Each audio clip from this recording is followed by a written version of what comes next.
Saya ke Farwiza, yang tadi jauh menarik peran perempuan ke masa di mana bumi ini punya daya tahan dan daya topangannya.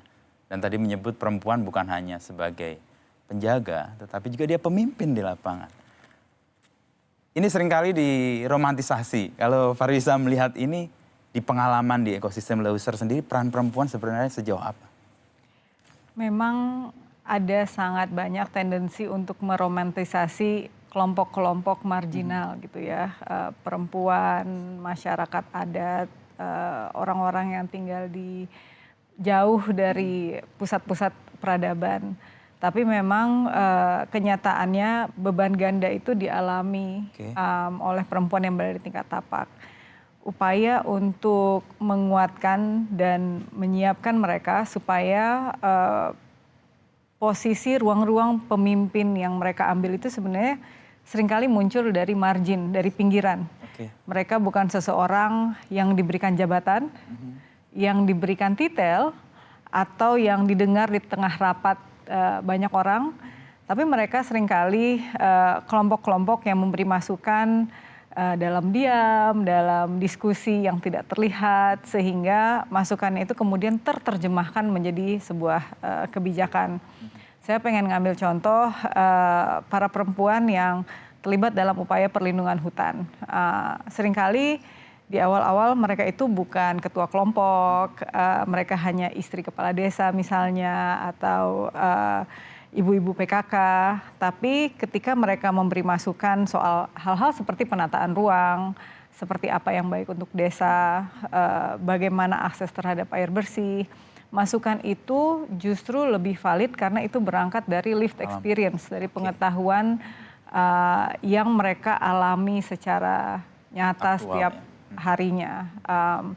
Jadi proses untuk melepaskan romantisasi soal kepemimpinan perempuan itu juga harus didukung dengan upaya untuk membuat para perempuan di tingkat tapak bisa memiliki ruang-ruang aman untuk terus berkontribusi. Karena ruang-ruang itu nggak cukup hanya sekedar mereka diundang rapat. Karena seringkali ketika diundang rapat pun tidak diberikan ruang untuk bicara. Kalaupun diberikan ruang untuk bicara, masukannya tidak dicatat. Jadi perlu upaya yang lebih berkesadaran untuk membuat upaya itu lebih luas dan lebih inklusif. Oke, tadi Farwiza menyebut contoh Sumatera ya sebagai peristiwa yang menggugah kita punya pengalaman bahwa iklim berubah, lalu keanekaragaman hayati juga terganggu. Berdasarkan pengalaman Farwiza 10 tahun terakhir, mungkinkah kita bisa memperbaiki itu dan bagaimana dengan ruang yang makin sempit ya untuk bisa menggerakkan makin banyak orang itu? Seringkali ketika kita bicara soal kerusakan lingkungan, terus kita melihat seberapa parah perubahan iklim, seberapa tinggi temperatur bumi sudah naik, terus trajektori yang sedang kita hadapi saat ini, banyak rasa seolah-olah kita sudah kehilangan segalanya, seolah-olah kita sudah kalah, seolah-olah tidak ada lagi yang bisa kita lakukan.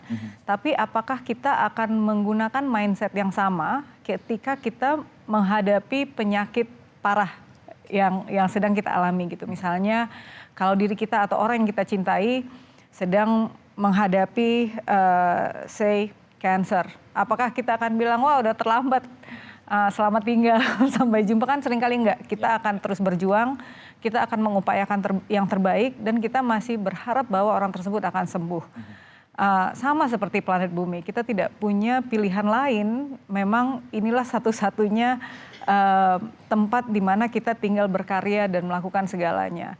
Misi ke bulan yang baru berakhir beberapa hari yang lalu juga menunjukkan betapa untuk mengenal ruang lain di solar system kita membutuhkan investasi yang amat sangat besar. Dan bahkan hanya sekelompok kecil orang yang bisa mengalami pengalaman tersebut. Apa kabar jika kita ingin memindahkan seluruh kehidupan ke planet yang lain? Pilihan itu saat ini tidak ada. Planet bumi satu-satunya yang kita punya, dan mau nggak mau apapun yang perlu kita lakukan untuk merestorasi sehatnya planet bumi perlu kita lakukan. Kita pulihkan bersama-sama karena ini tempat yang nggak mungkin kita tinggalkan begitu saja karena situasinya.